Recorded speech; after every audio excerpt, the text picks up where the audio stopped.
Bonjour frères et sœurs dans le Seigneur, grande est ma joie de me retrouver en ce moment sur ce plateau au travers l'émission Le Seigneur en a besoin. Par les noms, m'appelle Stéphane Ouassi. Je suis l'un des plus petits serviteurs de Dieu de la ville de Goma.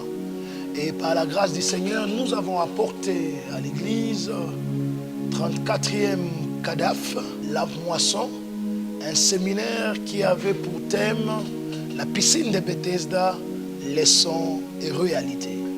Nous sommes partis de cette merveilleuse histoire qui est rapportée dans Jean chapitre 5, une histoire que nous connaissons très bien, la piscine de Bethesda, ou alors la guérison de ce paralytique qui a fait 38 ans à la piscine de Bethesda.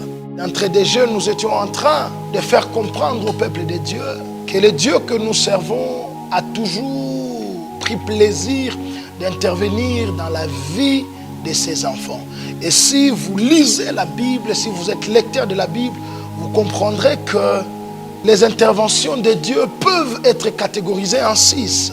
Il y a ce qu'on appelle les interventions de transformation. Rappelez-vous, dans Jean chapitre 2, il est question d'une fête à Cana. Et dans cette fête, Christ a transformé de l'eau en vin.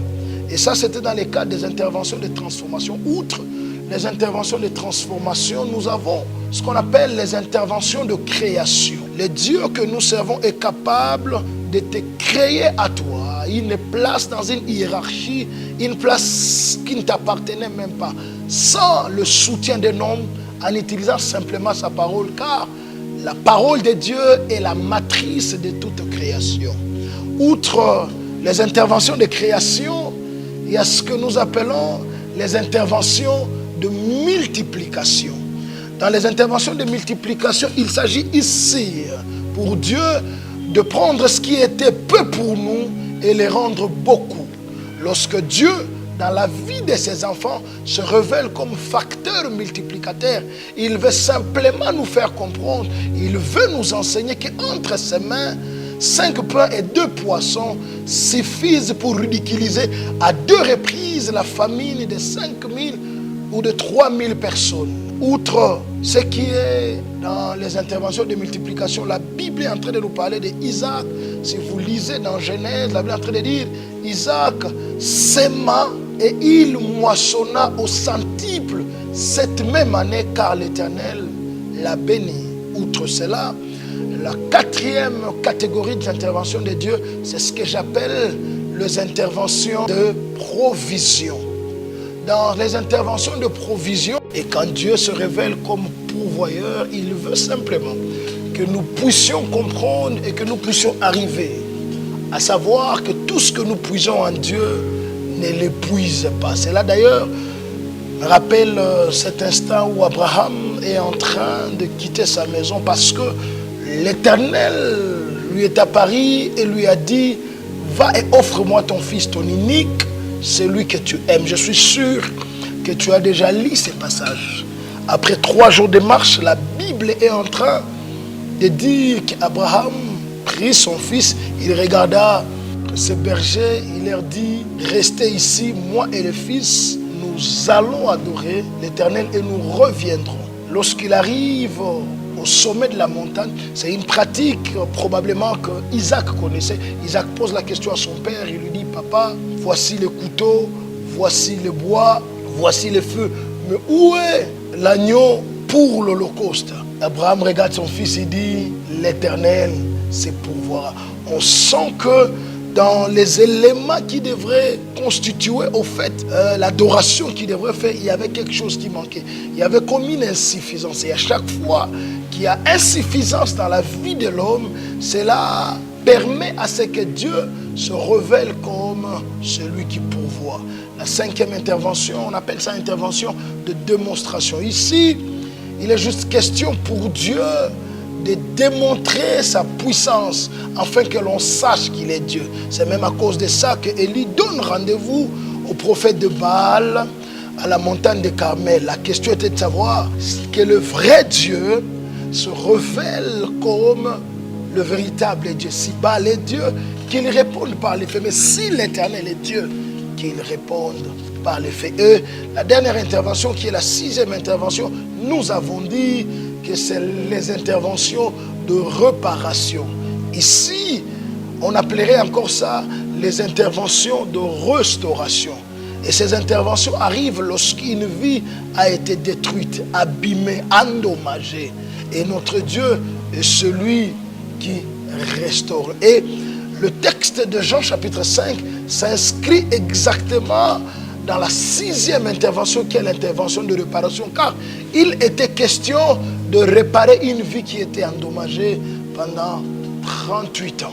Et alors qu'on était en train d'évoluer dans le séminaire, il y a eu beaucoup de leçons, il y a eu beaucoup de vérités, de réalités même que nous avons tirées de ces textes. La première, on était en train de dire à Bethesda, plusieurs passent par des moments difficiles, car la Bible elle-même confirme que là se trouvaient plusieurs malades.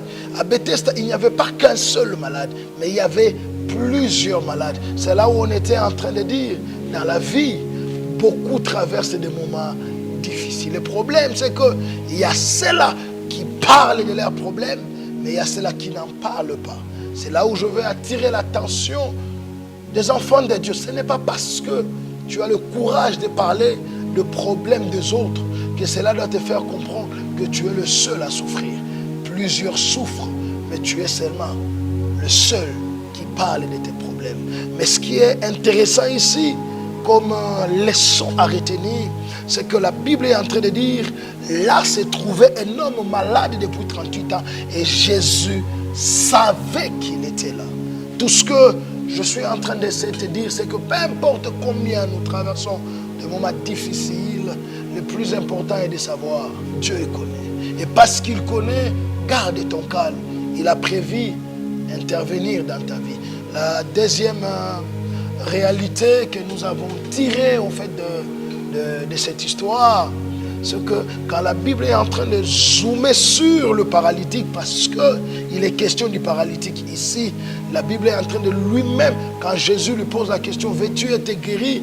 Il dit à Jésus quelque chose de très très très important. Il dit, je n'ai personne pour me jeter dans la piscine quand l'eau est agitée. Pendant que j'y vais, quelqu'un d'autre descend avant moi. Mais je découvre que s'il a fait 38 ans à la piscine de Bethesda, c'est que pendant les 38 ans, il faisait les mêmes mouvements d'y aller, mais quelqu'un descendait avant lui. Il devrait rentrer, refaire encore le mouvement. Il a refait le mouvement pendant 38 ans. Et cela nous a amené à comprendre la deuxième réalité que l'on trouve à Bethesda. C'est qu'à Bethesda, on apprendra à recommencer. Peuple de Dieu, je veux nous dire que deux fois dans la vie, le résultat se trouve dans le recommencement. Il y a des personnes qui, dans leur marche avec Dieu, ou alors dans le parcours, ils ont rencontré des échecs. Ils ont connu des trahisons, ils ont connu des déceptions, ils ont expérimenté des pertes énormes. Mais je suis venu vous dire, peu importe les pertes que vous avez connues, recommencez. Parce que recommencer veut simplement dire commencer ce qu'on avait interrompu. Ou encore partir du début, mais faire différemment de comment on a fait l'autre fois. Mais Dieu lui-même a recommencé. Quand vous lisez Genèse chapitre 28, c'est le déluge qui est passé. Le déluge a tout ravagé. Et Dieu s'est mis à recommencer la création. Christ lui-même, dans Marc chapitre 8, la Bible est en train de nous montrer l'instant où on lui amène un malade, on lui amène un aveugle. La Bible dit qu'il le toucha une première fois. Il dit à l'aveugle, l'aveugle donne comme résultat, je vois des hommes, mais je le vois comme des arbres. Et la Bible dit, Christ a dit, recommencer encore. Il le toucha et après, l'aveugle a vu distinctement. Dans la vie, apprenons à recommencer.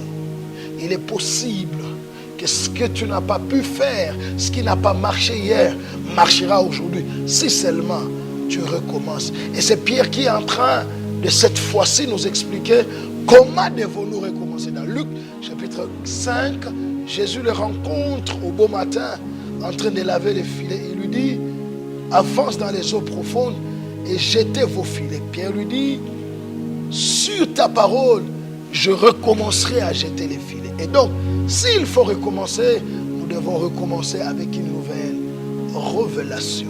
La troisième réalité était que à Bethesda, nous devons être patients. Nous devons être patients. La Bible elle-même est en train de confirmer que pour être guéri, il fallait que l'ange de l'Éternel descende et que l'eau soit agitée. Mais le problème ici, le hic ici, c'est que l'ange, la Bible précise, descendait de temps en temps. Il ne descendait pas tout le temps, mais il descendait de temps en temps. Et de temps en temps là, ne dépendait pas de souhait ou de l'horloge ou de la montre de malades qui étaient là, mais ça dépendait de la souveraineté de Dieu. Ça veut dire il pouvait descendre comme un dimanche, comme aujourd'hui, mais peut-être la prochaine descente peut venir après 2 semaines, ou peut-être demain il redescend encore, ou encore vous l'attendez 1 mois après. Cela veut simplement dire que ceux-là qui étaient malades et qui s'attendaient à ce que l'ange descende de la piscine et que l'eau soit agitée devraient être patients.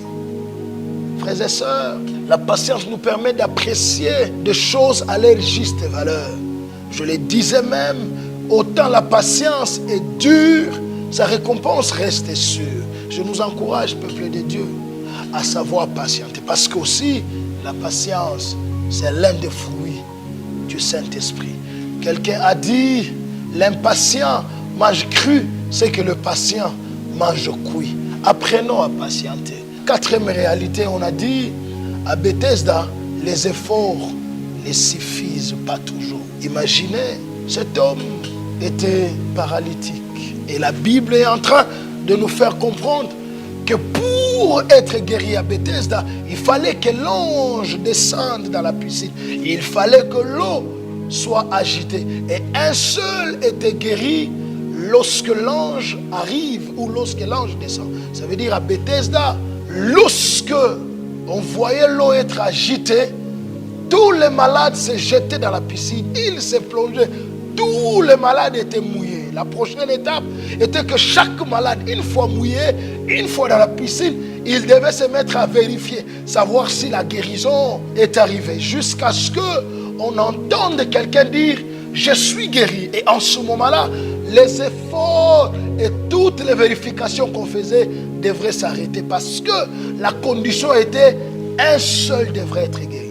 Peu importe combien vous vous êtes déplacé pour aller dans la piscine, peu importe combien vous vous êtes plongé dans la piscine, peu importe combien vous êtes mouillé, à partir du moment où l'un est guéri, sachez que vos efforts n'ont pas été tenus en considération. C'est là où on était en train de dire au peuple de Dieu, dans la vie, les efforts ne suffisent pas. Un matin, on se réveille, on apprend que quelqu'un est en train de dire que la vie appartient à ceux-là qui se lèvent tôt. Mais combien sont ceux-là qui, dans notre ville, dans nos églises, dans notre pays, se lèvent tôt et ils partent travailler, mais à la fin, ils n'ont rien. C'est parce que dans la vie, les efforts ne suffisent pas. Ce que je suis en train d'essayer de vous dire, c'est qu'il y a un fondement sur lequel nos efforts devront être bâtis. Nous devons faire asseoir nos efforts sur un fondement qu'on appelle la grâce. Il n'y a que la grâce qui fait en sorte que parmi tous ceux-là qui se sont plongés dans la piscine, bien-aimés, parmi tous ceux-là qui ont été mouillés, que tu sois le seul à être guéri. Et ma prière ce soir, c'est que nous dépendons aussi de la grâce. Le problème de l'église, c'est qu'à l'église, il y a comme 2 extrémités actuellement. Il y a de ceux-là qui se disent, nous, ce ne sont que des efforts. Nous réussirons grâce à nos efforts. Nous irons loin grâce à nos efforts. Nous serons élevés grâce à nos efforts. Mais il y a d'autres encore qui, pour eux, ils disent, nous, c'est seulement la grâce. La grâce suffit. La grâce suffit. Mais ce matin, cet après-midi, je suis venu quand même nous faire comprendre que je ne suis ni de ceux qui disent que pour eux, seulement la grâce suffit. Ni pour ceux-là qui disent, pour eux, il n'y a que des efforts. Je veux simplement vous faire comprendre que la Bible est en train de nous montrer un dynamisme entre le travail et la grâce. C'est d'ailleurs Paul qui lui-même est en train de le dire dans 1 Corinthiens chapitre 15, le verset 10. J'aime ce que Paul est en train de dire. Il dit, par la grâce de Dieu, je suis ce que je suis et sa grâce envers moi n'a pas été vaine. Loin de là, je travaillais plus que eux tous. Non pas moi toutefois, mais la grâce de Dieu est avec nous. Nous sommes de cela, frères et sœurs. La main droite fournira des efforts, mais la main gauche comptera aussi sur la grâce de Dieu. Nous avons parlé de beaucoup de réalités, parmi lesquelles nous avons aussi touché la réalité autour de la gratitude. Nous étions en train de dire, cet homme se plaignait qu'il n'avait personne, alors que Christ le demande, lève-toi. Il y a quelque chose que Christ mentionne, il insère quelque chose de très important. Il dit, lève-toi, prends ton lit et marche. Une leçon très importante sur la marche avec Dieu, c'est que pendant qu'il se plaignait qu'il n'avait personne, il y avait quand même les lits qu'il a portés pendant 38 ans. Et Jésus le fait comprendre, c'est lui qui t'a porté pendant 38 ans sans te plaindre. Aujourd'hui, tu te mets debout, tu veux oublier les lits qui t'a porté pendant 38 ans. Un peu pour dire, parmi aussi les réalités, Bethesda est en train de nous apprendre, c'est que sur les chemins de la vie, nous devons aussi apprendre la gratitude. C'était autour de ça qu'on était en train de développer cette merveilleuse thématique et nous avons vu le peuple de Dieu être fortement béni, visité par l'Éternel. Nous avons passé une semaine extraordinaire et ma prière pour toi, de la même manière que Dieu nous a bénis en présentiel, qu'il te bénisse aussi toi qui es en train de nous suivre au travers ces courtes minutes, ce peu de minutes que nous venons de partager. Sinon, que Dieu vous bénisse, que Dieu vous visite, que Dieu intervienne dans vos vies. Peu importe la situation dans laquelle vous vous trouvez, qu'il intervienne et qu'il vous soit favorable. Au nom de Jésus, je prie ainsi. Amen.